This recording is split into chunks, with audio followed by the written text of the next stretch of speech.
Govinda industry के वो superstar हैं। जब वो किसी की इज्जत करते हैं या किसी को अपना गुरु मानते हैं तो डंके की चोट पे मानते हैं, चाहे उनकी ज़िंदगी का कोई ख़ास मोमेंट ही क्यों ना हो। और जब उन्हें किसी प्रोड्यूसर या डायरेक्टर का थैंक्स पे करना हो तो उनकी बजाय वो अपने मेंटोर को थैंक्स पे करते हैं। ऐसा ही गोविंदा ने किया था तब जब उन्हें फिल्म फेयर अवार्ड मिला था फिल्म हसीना मान जाए के लिए। और अवार्ड लेते हुए गोविंदा ने अपने गुरु धर्मपाल जी का थैंक्स पे किया था और कहा था कि यही मेरी इंस्पिरेशन है। जहां धर्मपाल जी को गोविंदा अपना गुरु मानते हैं और वहीं पर गोविंदा ने धर्मपाल जी के बेटे सनी देओल के साथ आज तक भी एक फिल्म एक साथ नहीं की। ये दोनों सुपरस्टार सेम टाइम पर ही फिल्म इंडस्ट्री में काम कर रहे थे, फिर भी इन्होंने एक फिल्म भी एक साथ नहीं की। आज यही स्टोरी मैं आपके साथ शेयर करूंगा। दोस्तों, अगर आप मेरे चैनल पर नए हैं तो इसे सब्सक्राइब करें, बेल आइकन को प्रेस करें ताकि मेरी नई आने वाली वीडियो का नोटिफिकेशन सबसे पहले आपको मिले। गोविंदा और सनी देओल की फिल्म इंडस्ट्री में लॉन्चिंग तकरीबन सेम टाइम ही हुई थी, सिर्फ 3 से 4 साल का फ़र्क है। जिस टाइम धर्मपाल जी अपने बेटे सनी देओल को बेताब से लॉन्च कर रहे थे, उस वक्त गोविंदा फिल्म इंडस्ट्री में आने के लिए स्ट्रगल कर रहे थे, जगह जगह एडिशन दे रहे थे और अपने लिए एक जॉब ढूंढ रहे थे। कहीं पर तो असिस्टेंट कोरियोग्राफर का काम कर रहे थे तो कहीं पर कुछ और। जहां पर सनी देओल के लिए एक साइड पर ऑलरेडी एक प्लेटफॉर्म तैयार था, वहीं पर गोविंदा अपने लिए प्लेटफॉर्म ढूंढ रहे थे। सनी देओल को भले ही उनके पिता धर्मपाल जी ने लॉन्च किया था, लेकिन वो एक्टर बहुत अच्छे थे और वक्त के साथ उन्होंने साबित कर दिया और 80s में कुछ ही फिल्मों बाद वो सुपरस्टार कहलाने लगे। इसी दौरान गोविंदा को भी इंडस्ट्री में काम मिला।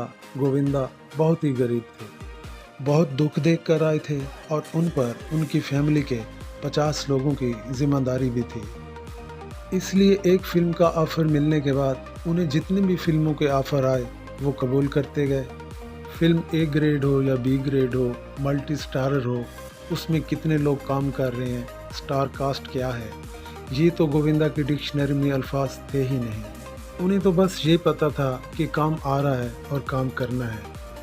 इनिशियली स्टेज में गोविंदा मल्टी स्टारर फिल्मों में कुछ ज़्यादा ही खो गए। कॉमेडी से पहले उनके सीरियस रोल हुआ करते थे और एक्शन सीक्वेंस में काम किया करते थे। जिस दौरान गोविंदा मल्टी स्टारर फिल्मों में काम किया करते थे, उसी दौरान सनी देओल सिंगल हीरो फिल्मों में काम किया करते थे और उन्हें अपनी फिल्म चलाने के लिए किसी दूसरे स्टार की ज़रूरत नहीं होती थी। उनकी फिल्म जस्ट अपने दम पर ही चलती थी। कुछ साल बीते, फिर 90s आ गया और 90s में जैसे एक्टर्स की एक लाइन सी लग गई। आमिर, सलमान, शाहरुख खान, अक्षय, अजय, ये सभी एक्टर्स 90s में एंटर हो गए और इसके साथ साथ लेट 80s के एक्टर भी अभी तक चल रहे थे, जैसे सनी देओल, संजय दत्त, जैकी श्रॉफ, अनिल कपूर, मिथुन दा, इवन के अमिताभ बच्चन भी अभी तक चल रहे थे। और इन तमाम नए और पुराने एक्टर्स के बीच में गोविंदा भी आहिस्ता आहिस्ता अपनी जगह बना रहे थे। और 90s वो दौर था जब गोविंदा ने अपनी फिल्मों का जॉनर्स चेंज किया और वो कॉमेडी में आ गए। गोविंदा को फिर कॉमेडी में ऐसी सक्सेस मिली कि फिर उन्हें एक्शन फिल्में, सीरियस फिल्में, मल्टी स्टारर या फिर स्पॉटिंग रोल करने की ज़रूरत ही नहीं पड़ी। और गोविंदा 90s में थ्रू आउट इन सभी एक्टर्स के साथ अकेले लड़ते रहे और 80s में जहां सनी पा ने अपना अलहदा मकाम बना लिया था कि उन्हें गोविंदा की ज़रूरत ना पड़ी, इसी तरह 90s में भी गोविंदा ने अपना एक अलग से मकाम बना लिया था कि उन्हें भी सनी पा की ज़रूरत नहीं थी। और एक साथ काम ना करने की एक रीज़न ये भी थी कि उन्हें अपने करियर में एक दूसरे की सपोर्ट की ज़रूरत नहीं थी, इसलिए उन्होंने एक साथ काम नहीं किया।